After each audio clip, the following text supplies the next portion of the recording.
اگر بال بچوں کو ہمیشہ دین پر ڈالنے اور عبادت میں لگنے کی کوشش اگر والدین جاری رکھیں تو ایک نہ ایک دن ایسا آتا ہے کہ وہ دین پر چل پڑتے ہیں، اور والدین کو چاہیے کہ وہ ہمیشہ فرائض کا خود بھی پابند رہیں اور اولاد کو بھی رکھیں۔ تو رمضان میں نفلوں کے لیے اٹھانے اور شب قدر میں جگانے کی بھی ہمت ہو، یعنی جب آپ اپنی اولاد کو دین کے رستے پر چلائیں گے تو ظاہر ہے ان کو دین کی اور فرائض اور نماز کی عادت پڑ جائے گی، تو پھر ان کے لیے آپ کو راہ راست پہ لانا، یہ کہنا کہ یہ راتیں جو ہے یہ عبادت کی ہیں اور اس میں عبادت کی جائے، تو وہ آپ کی ہر بات جو ہے وہ مانیں گے۔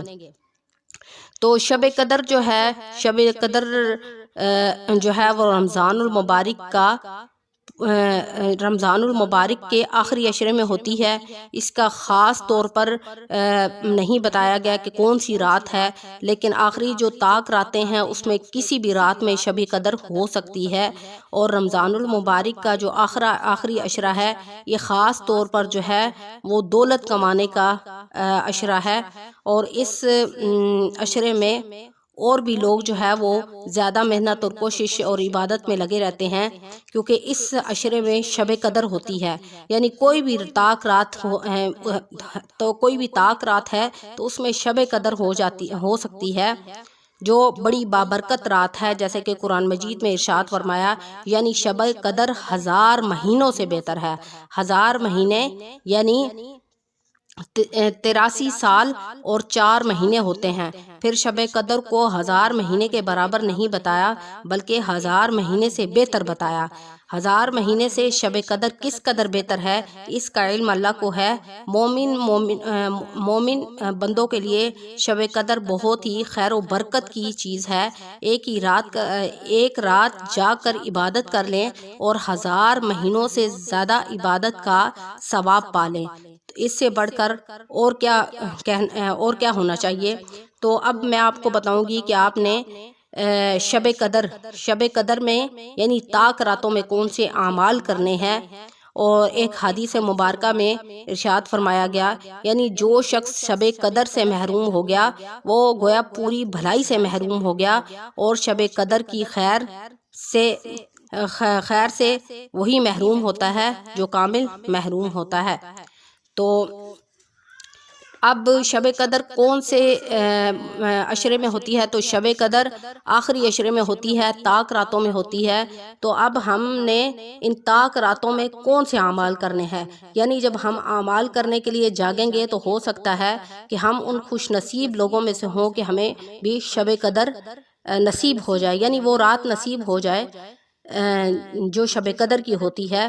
تو اب اس ویڈیو میں آپ کو بتاؤں گی کہ آپ نے شب قدر یعنی شب قدر طاق راتوں میں کون سے آپ نے اعمال کرنے ہیں اور کون سے وظائف کرنے ہیں، کیونکہ اس رات کو لوگ زیادہ تر یہ طاق راتوں میں عموماً ساری رات جاگتے ہیں اور عبادت میں گزارتے ہیں، تو کچھ لوگوں کو یہ معلوم ہی نہیں ہوتا کہ ان راتوں میں ہم کون سے اعمال کریں۔ تو آج کی ویڈیو میں آپ کو بتاؤں گی کہ آپ نے ان راتوں میں کون سے اعمال کرنے ہیں، ٹھیک ہے۔ تو ان راتوں میں آپ نے کون سے وظائف کرنے ہیں، کیونکہ یہ مہینہ آخرت کی کمائی کا مہینہ ہے، اور آخری عشرہ خاص طور پر اللہ رب العزت سے مانگنے کا مہینہ ہے۔ تو اعمال کر کے ہم نے اعمال کر کے اپنے رب کو خوش کرنا ہے۔ تو کس طرح اعمال کرنے ہیں؟ تو رات کو ہم نے عشاء کی نماز کے بعد، ٹھیک ہے، ہم نے ان تمام اعمال کو کرنا ہے۔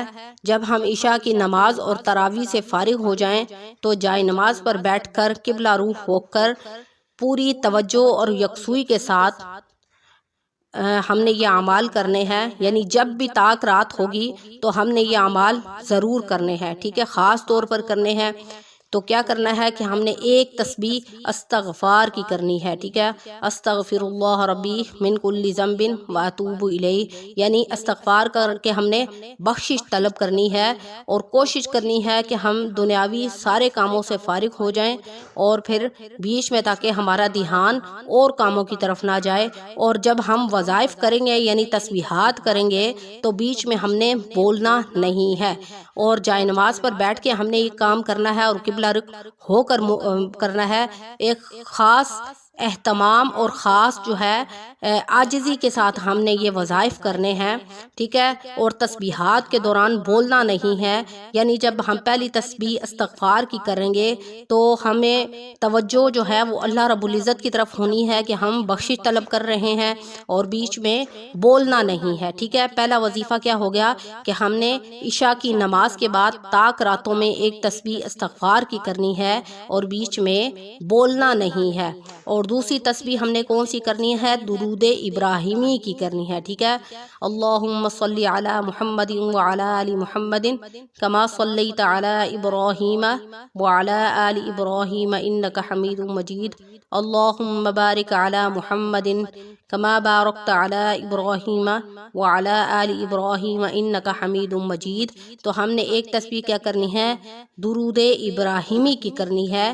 پہلی تسبیح ہم نے استغفار کی کرنی ہے، ٹھیک ہے، اور بیچ میں بولنا نہیں ہے، اور دوسری تسبیح ہم نے درود ابراہیمی کی کرنی ہے، اور پھر اس کے بعد ہم نے ایک تسبیح جو ہے وہ پہلے کلمہ کی کرنی ہے، یعنی لا الہ الا اللہ محمد الرسول اللہ، نہیں کوئی معبود سوائے اللہ کے، اور محمد صلی اللہ علیہ وسلم اللہ تعالیٰ کے بندے اور اس کے رسول ہیں۔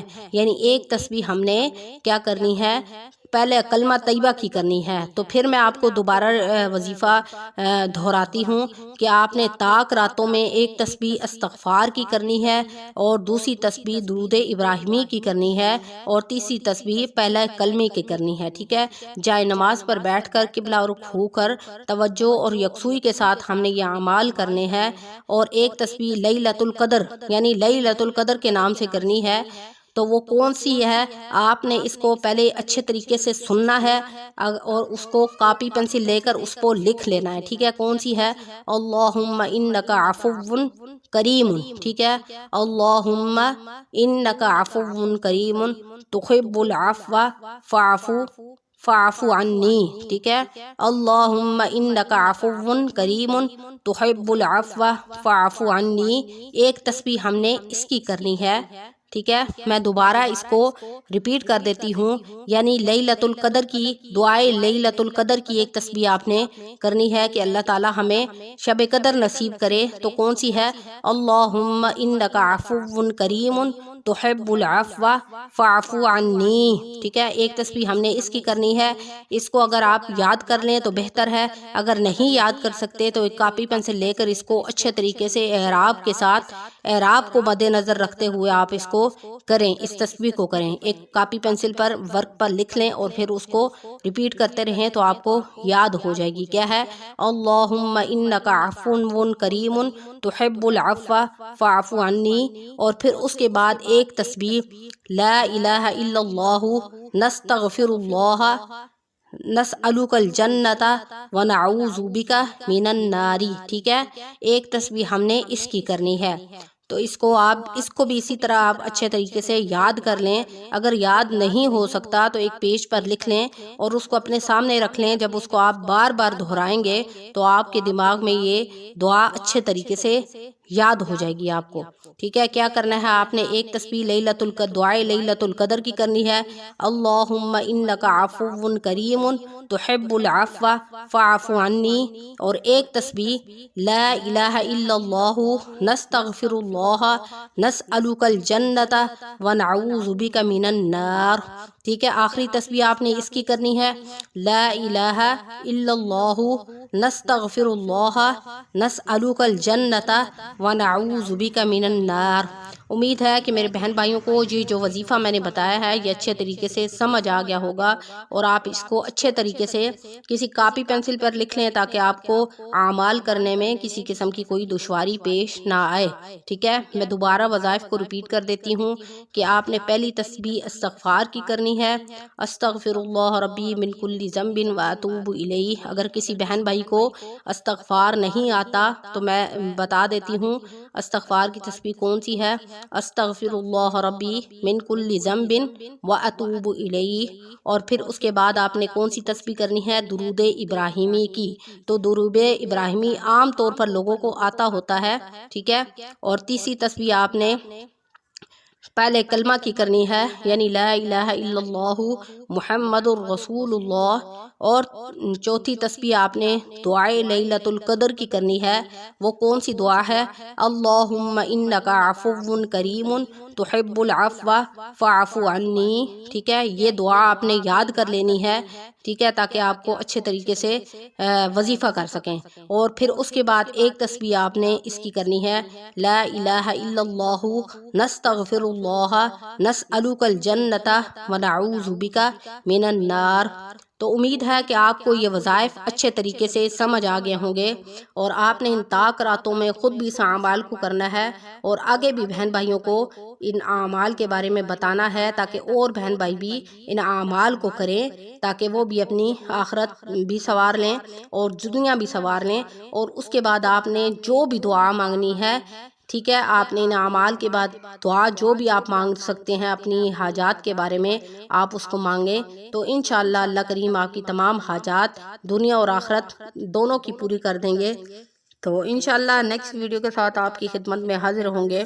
وآخر دعوانا ان الحمدللہ رب العالمین۔ السلام علیکم ورحمۃ اللہ وبرکاتہ۔